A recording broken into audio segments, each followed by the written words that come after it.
Assalamualaikum warahmatullahi wabarakatuh. Selamat berjumpa kembali sahabat beriman. Pada kesempatan kali ini kita akan membahas biografi Syekh Mahfud At-Tarmasi, seorang ulama terkemuka yang menjadi rujukan ulama-ulama Nusantara dan dari berbagai penjuru dunia lainnya yang berguru di kota suci Mekah.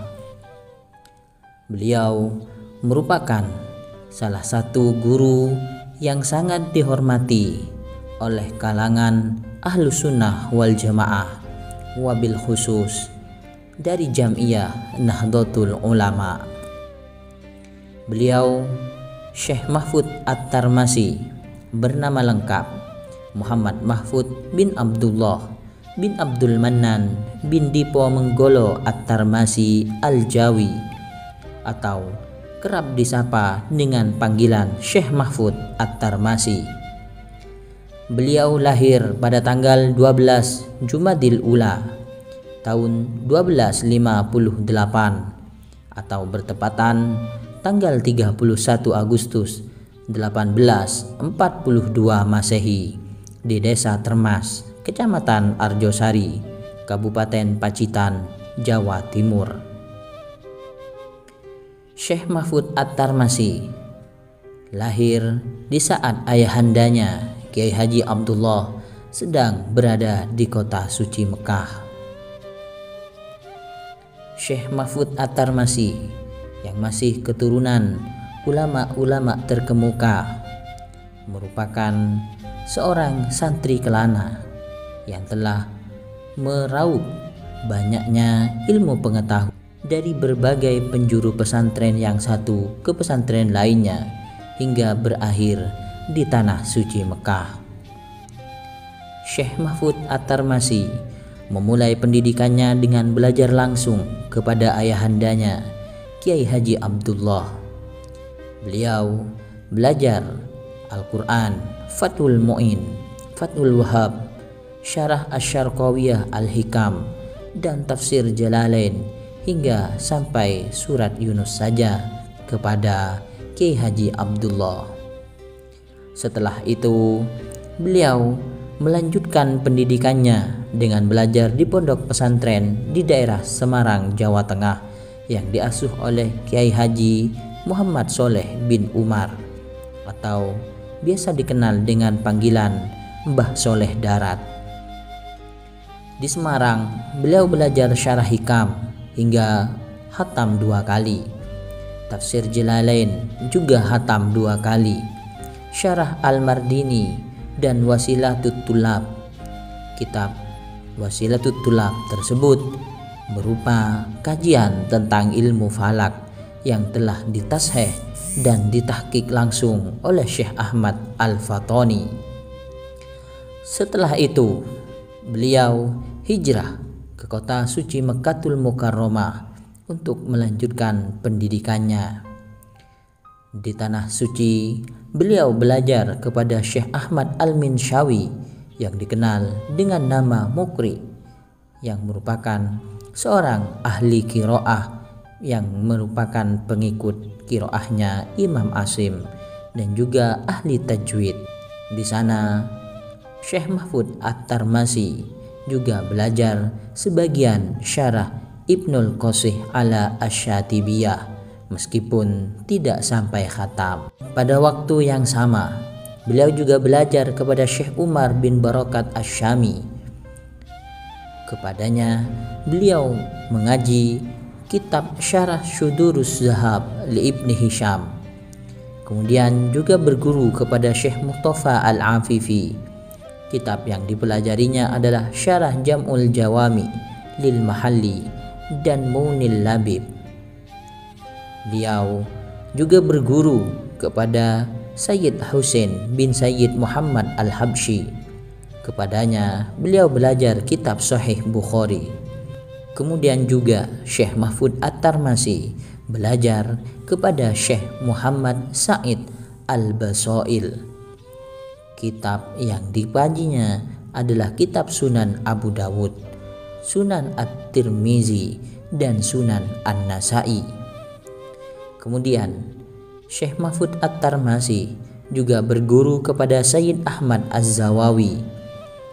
Kepadanya beliau belajar Syarah Uqudul Juman karangan gurunya itu, dan juga sebagian kitab Syifaul lil Qadil Iyad dan beberapa kitab lainnya.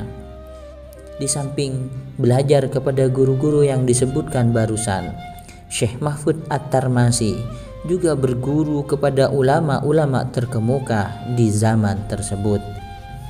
Beliau memang dikenal luas sebagai ahli ilmu yang mumpuni di berbagai bidang kajian keislaman. Syekh Mahfud At-Tarmasi merupakan seorang ulama yang ditempa di tanah air hingga tanah suci Mekah. Beliau sangat menguasai ilmu-ilmu keislaman, bahkan dari sumber aslinya.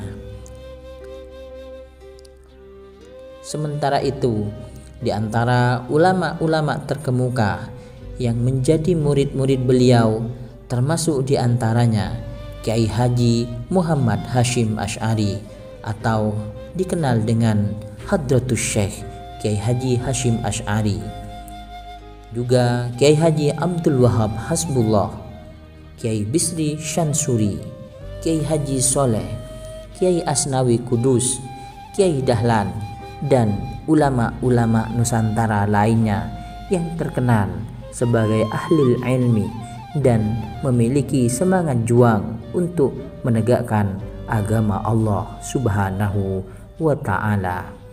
Kemudian Syekh Mahfud At-Tarmasi dan Syekh Muhammad Dimyati sedang berada di tengah-tengah belajar di kota Mekah.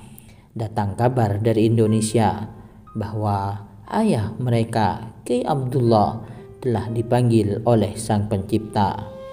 Maka salah satu di antara keduanya harus pulang ke tanah air untuk meneruskan perjuangan ayahandanya.